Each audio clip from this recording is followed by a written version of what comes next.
مقام حجاز. لو أنزلنا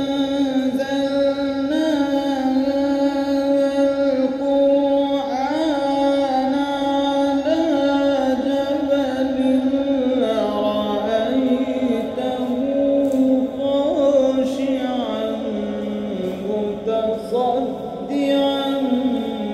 من خشية الله.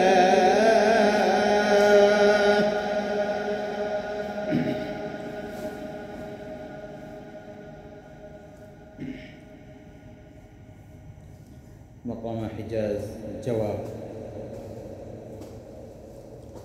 لو أنزلنا هذا القرآن على جبل لرأيته خاشعا متصدعا من خشية الله.